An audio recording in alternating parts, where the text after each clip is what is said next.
There are times in my life which are probably slightly more frequent than they might be, when I wonder if I perhaps should have paid a bit more attention to the brief, and this might be one of them. But I think my talk and Andy's that follows it are probably at a slightly higher level than one or two of the other what is talks that I've been to, and I mean, I think there is a rationale for that. I mean, it seems to me there are quite a lot of researchers here in sort of two camps of quantitative and qualitative research, and what I'm talking about is going to be quite quantitative. It's perhaps slightly different to the sort of thing that you're used to, but well, we have what we have, so let's see what we can make of it. So I'm talking a bit about geosimulation.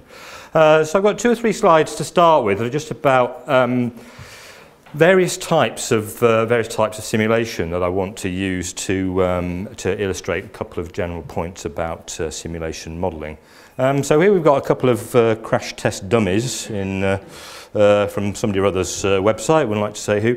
And I think one kind of I'm just thinking here about sort of physical simulations or physical models. So what we think about here is, what's going to happen to a system, in this case a car with some passengers in it, under some kind of extreme conditions. Okay, so it's going to have a crash, and we'd like to understand, without inflicting too much real pain on real people, what might happen in that situation. Here we've got a slightly different example. So this is a flight simulator for an aeroplane. We can see a slightly idealized looking landscape out of the window of that aeroplane. Okay, so here we've got something that where we might be thinking about how we can train our users, our trainee pilots, at a relatively cost effectively, at a relatively low cost, and again in a low risk kind of environment. So here we've got another example, rather a nice looking vehicle in a wind tunnel. So that looks relatively unusual kind of design to me. We're probably thinking about what was the performance of this vehicle, this system B with various new kinds of components or design concepts. So when I'm thinking about geosimulation, I think what we're thinking about is the implications of all of those kind of ideas and objectives. So the same kind of objectives as these physical simulations that I've looked at, but within the context of some kind of idealized representation of a social system, a spatial system, or specifically a city, or more generally a region, within some kind of computational model or mathematical model. So I think all these sort of goals that I've alluded to there are relevant to get a better understanding of how the system works and what its most important features are. It might be elements of training the drivers of that system, in this case probably planners, about how they might more effective, better decisions about that system of interest. And as in the new design sort of idea, thinking about things like impact analysis and what if scenarios. What happens if we change something there? And again, maybe able to think about testing that out in some kind of idealized environment without actually having to try and build it or implement it and find out that it's some kind of horrendous failure for whatever reason. So this is an idea that we've occasionally talked about in the past. So we might be thinking about something like a real version of a computer game like The Sims or SimCities, but trying to do it with a real city. So how can we build, modify a real urban environment? And I'll come back to this a little bit later. This is deliberately messy. I've just slung down a few things that I think we might be able to do with this kind of geosimulation. So I'll come back to it. I'm not going to point at particular ones, but so really the central idea is just that there's a lot of things on there. So there's a lot of potential value here. Okay, now I've probably got kind of the other half of the audience that I alluded to at the start, that I was worried I might end up having to defend myself against. But you did say, Graham, that you know, the consistent theme is that, you know, no question is too naive, and that we take a fairly low level here. So I've got a few slides, and I just wanted to make the point. I think, you know, in certain parts of the social science community, there's still a lot of suspicion about models and about simulation models. You know, that's one of the issues that I wanted to actually address in a few of these slides here. So again, I've had some examples of physical simulation models, and I tried to think about one or two more examples of, you know, models in everyday life, if you like. Try and make the point that actually we do all, you know, think in terms of, you know, models on an everyday basis. Yeah, I mean, maybe, I don't know, maybe I could have had better examples, I'm not sure. Is this my bank account? No, I don't think so. I think it's the one that I just found, bank account in Google sort of thing. That would have been too risky otherwise. I don't know, I mean, it is, you know, in some senses, I think, you know, your bank statement is a model of your personal finances. Yeah, my wife's always saying to me, she's finally convinced me, but I won't go into that. You know, can I retire, you know, next year? And I say, well, yeah, you know, you can retire when you like, but if you're still planning to go to the Seychelles, and just a quick verification that is indeed the case, you know, what we're going to do for money, kind of thing. Well, you know, we might like to have some kind of model of what our future finances might be, in order to verify whether that's likely to be the case or not, and just to balance the expectations to the decision-making process. We're almost certainly going to need to move house if we're going to continue along that track. But okay, so here's another, you know, might be another good example of a model that people think about in everyday life. You know, just photograph, architects' drawings, estate agents' literature about property. It's all obviously a way of conveying to us the physical reality in a rather more simple sense. And of course, after I started scratching my head for about 45 minutes, I mean, I guess, you know, an obvious example would be a map that we all use in everyday life, a simplification, a representation of the real geography, which is, you know, going to be quite helpful in terms of finding our way on that map. Probably not to St Catherine's College, that must be just Oxford, I think. Okay, so again, you know, models, certainly models. What's the crossover between models and simulations? Well, I'm probably not going to get too bogged down in that. But simplified and abstract representations of real things that we can manipulate in some kind of useful way that help us to address important questions. Can I afford to go on holiday? Can I get the children into our new house? What time do we need to set off so we're not late for the football match or the tennis semi-final, whatever it might be.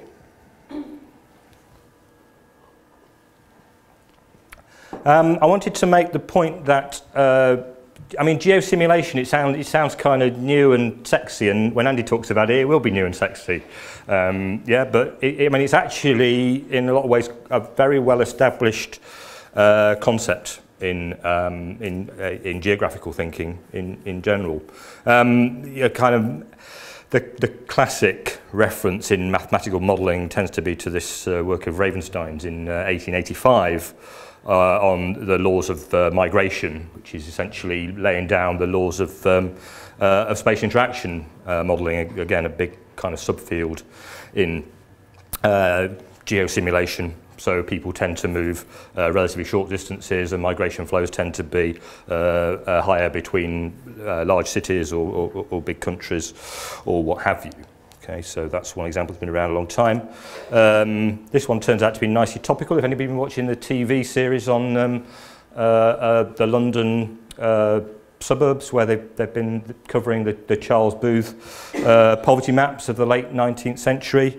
Again, kind of a nice example, I think, of this, where Charles Booth was taking his social surveys of different areas in London and creating from that data these sort of poverty maps, characterising different areas in terms of their levels of deprivation and therefore, associated patterns of crime and housing need and so on and so forth. So I mean, I don't want to dwell in too much detail about these different examples, but that's just the point I want to make. I mean, here's another one that goes back to the 1920s. We get very famous work about the Chicago School on how cities expand over time and therefore that their character changes, but tending to be the case that the central areas get poorer and poorer and the outer rings get more and more affluent, notwithstanding later impacts of gentrification and so forth to these kinds of models. And then one I definitely don't want to talk about, but this is getting towards more serious stuff in the sort of 1950s and 1960s. Famous early example of an application of mathematical models to sort of transport problems, which were very prevalent in North America in the 1950s and 1960s. This Penn Jersey transportation study was a particularly well-known example. Yeah, this is an interesting one. I won't go into that one at all. But there are some links. Well, I suppose the point to make is, there are historically quite close links between simulation and computing, and there's been some stuff written about Holderith's tabulating machine and its relation to past censuses, and particularly in Germany in the 1930s and what have you. If you've ever come across that on the less savoury side, but the important point is that there's always been a close link between simulation and computation. So again, that's one reason why we might be particularly interested in simulation in terms of the current advances, and I'll come back to that. So I mean, on a similar theme, I wanted to, and I will say a little bit more specifically about kind of the contemporary side of things, but I wanted to say a little bit still on this theme of critiques of the modelling approach. So I don't know if I'm a little bit obsessive about this, and so perhaps this particular audience might be a little bit more friendly towards me than I worried it might be. But the interesting thing about this, I mean, there are a lot of critiques of this kind of modelling approach, and I think these are interesting and important for at least two reasons. One is because I think that some people still do think in these terms. And secondly, because I think they also point us towards some questions that it's that it's useful to be thinking about. I always like to point this one just because, even though it's particularly the top one there, the Douglas Lee paper. I mean, 1973, so it's 39 years old now, but it's just a nice paper. So I quite like talking about it. So Requiem for Large-Scale Urban Modelling. It was written in 1973, so I guess they probably had a slightly different idea about large scale then than we do now. And these other things, David Harvey's Social Justice in the City, obviously also very important work. Andrew Sayers thinking quite influential as well. As I say, Lee's paper is quite nice. I mean, it's just in terms of some of the language that he uses. I mean, these are his 7 deadly sins of urban modelling, and I'm not going to talk about all of them. But hyper-comprehensiveness, complicatedness, wrong-headedness, grossness. I won't talk about them all because I probably couldn't even bring to mind exactly what they all are. But you'll get the idea of the sort of picture that he's that he's trying to put across. And some of these things are still, as I say, still quite important to think about as issues. I mean, complicatedness. Are our models very complicated? Can we understand them? Therefore, what are the impact of that when we're thinking about maybe trying to engage the public in some kind of process using these models, or even trying to explain them to planners perhaps, and that sort of thing. On the other hand, some of these things, I think, not surprisingly, we've simply moved on in the last 30, 40 years. Talk about hungriness here, thinking particularly about things like, data hungriness. So one of these points is, in the early 1970s, we've got these models, and they're giving us results, but we haven't really got any way of verifying them or validating them because we're just generating, more data from these models than we can actually compare against. And of course, a lot of people would argue, and I'd probably be one of them, that we're in precisely the reverse of that situation these days. Thinking about ideas like, the data deluge and big data and so forth that are quite high profile in the news these days. And I think it's the case that actually we've got more data than we know what to do with and what to make sense of. And so this kind of geosimulation approach is one way of thinking about that problem. I want to point to one specific example, and I mean, if I'd wished to, I guess I could have spent 20 or 25 minutes going through, you know, the equations and the logic of that, and given the content of the, you know, the presentations before before the break, maybe that would be quite interesting. But I haven't done that. But this is a nice example of an application, I think, and this is 5 or 6 years old now. It's from a paper in Nature that was published by Neil Ferguson's group at Imperial College. Some of you might have come across it. This is to do with the spread of an influenza pandemic, which at the time I think Asian bird flu was the big issue that they were worried about. And so what these guys did was they built a simulation of the spread of this epidemic. Okay, so the idea is that we start with a single case in Bangkok there. Oh, sorry, it's probably here, isn't it? It's going to be at the centre of this red bit, I think, basically. So we start off with a single case of this epidemic, of this bird flu, and it spreads out over time in a classic way that geographers and epidemiologists have studied over many years. This is an agent-based model. So this is based on a computer simulation of 80 million people in the population of Thailand. Okay, and they move around from place to place, and if they've got if they're carrying a virus, then they contact other individuals, other agents, and there's a possibility that it's transmitted, that it turns into a case, and that case, as again in a standard kind of a SIR-type model or something, then turns into an infection, which may lead to a case of the disease, and the outcome of that may be that person becomes immune, or some other let's say less desirable outcome. I think the red here are the cases, and the green then is the population becoming immune, I think, in this simulation. But one of the important things, one of the nice things about it, oh crumbs, is that on the next slide? Hang on a minute. Oh, it is, yeah. Okay, so we've got that. Let me just go on to the next slide. So you can do some quite nice things with this simulation. And again, I'll not go through all the details of this, but essentially what we've got in this illustration here are two kinds of scenarios which this model is being used to inform. So on the left-hand side, prophylaxis, so essentially vaccination. So what's the impact of various vaccination strategies on the spread of this virus? And on the right-hand side, social distance. So they're effectively talking about strategies like closing schools or even closing workplaces. And these graphs basically are showing what happens to the spread of the infection under these various different strategies.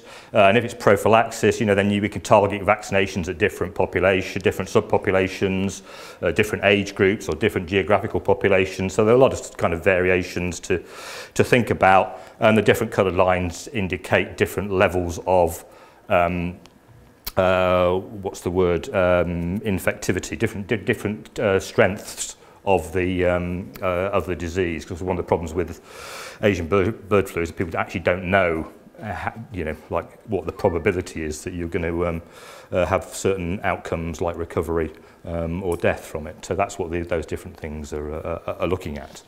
I mean, given the various assumptions made in the model, they then draw some interesting conclusions, which, if I recall rightly, is basically that most vaccination schemes are too late, because by the time you actually see the outbreak of the thing, there are so many people already carrying it around about the place that it's too late. And that is, of course, hugely expensive as well. Whereas I think, if I recall, the various aspects of the social distance type thing are much more effective, because you're actually stopping people from coming into contact with one another and passing this on. The other thing I wanted to make, the other point I wanted to make about this paper, which I think is important. It's got 8 authors. It's probably the minimum that you're allowed to have a paper in Nature anyway, to be honest. I know that one of my colleagues was a first author on a paper quite recently. I think there were 37 people on it or something, which is more like the average, I would suspect, although I'm not a regular nature reader, so I'm not entirely certain. But the point is that this kind of simulation, I mean, it is a bit of a team. It's a bit of a team game. You know, it's another reason why I guess I'm not standing up here, you know, with definite kind of sets and equations and things for you to write down and go. You know, is that it's typically. It's not the kind of thing that your average PhD student is doing, or at least if it is, it's a, you know, it's a contribution to a bigger process. So I think this is quite typical, and certainly both Andy, who's speaking next to myself, are members of, you know, relatively large groups of people that are trying to develop and take forward this kind of agenda. Okay. So, and you know, there are a lot of challenges associated with this kind of modelling. Actually, I checked back, and their computer programs didn't take 3 months to run. They only took a month. But yeah, to produce those simulations, those outputs that we were looking at. I mean, it's 5 or 6 years ago, but it took them a month's worth of computing, because you've got these 80 million agents, and they're all moving around and interacting and affecting one another in various different ways. And even when you get past all that, I mean, there's a lot of you know, a lot of limitations and weaknesses to this kind of modelling. The behaviours of these agents, the way they move around geographical spaces, is actually very simplistic and very straightforward, which is, again, is typical in this particular model. You know, people move fixed sort of distances and things, and you don't really know. You know, we talk about, okay, we're going to close the workplaces, but maybe everybody's locked themselves indoors when they've heard about this first case of the bird flu. Anyway, I mean, very probably, judging by some of the reactions in the media to it in this country around about that time. But a lot of strength as well, you know. I mean, there's a lot of, if you can get it anything like right, you know, being able to inform these kinds of decisions about, you know, how to target resources, which strategies to favour, what to do where, when, and for how long, is potentially quite powerful. Okay. I was going to say I've got a very I don't know if it's useful or not. I've got a very noddy kind of example of a bit of simulation on the stick here that I'll use at the end of the talk, if there's time and interest and no other questions. And if not, I'll leave it for another day, because I mean the trouble is with simulation, this is quite diverse, and we're talking about quite a range of techniques. But I'll say something again more about that in a moment. This is just a slightly different range of examples, which in a sense is closer to home, but it's only looking at one specific kind of level of application. But these are various aspects of crime simulation that we've been involved in our own group, as it were, and essentially this one here, back to the kind of the big data, open data type theme. What that one's actually looking at is it's crime burglary simulation, which, if anybody's in the session on Tuesday, they've heard my colleague Nick Mallison talking about a little bit more.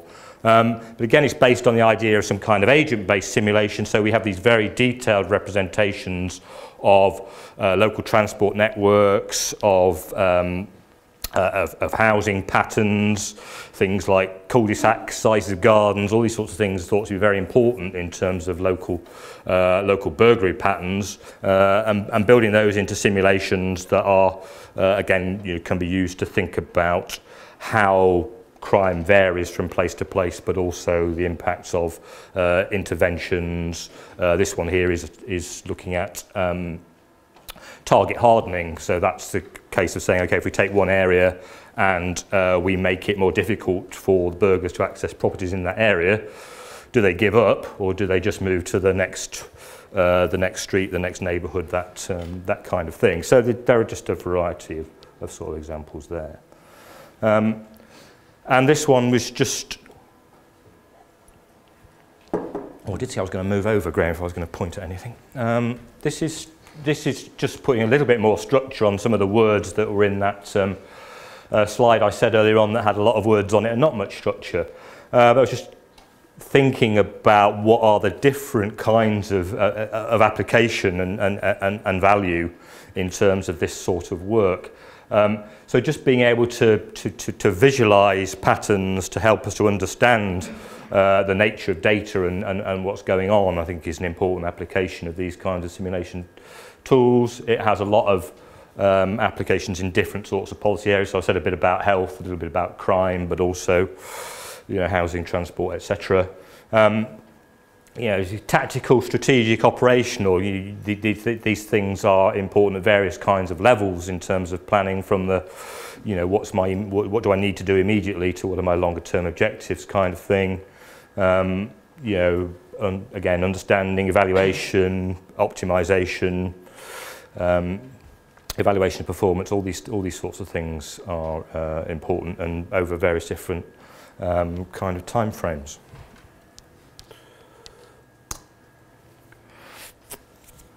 And then just really a couple of slides to conclude, which are more specifically about Talisman and our particular research activity.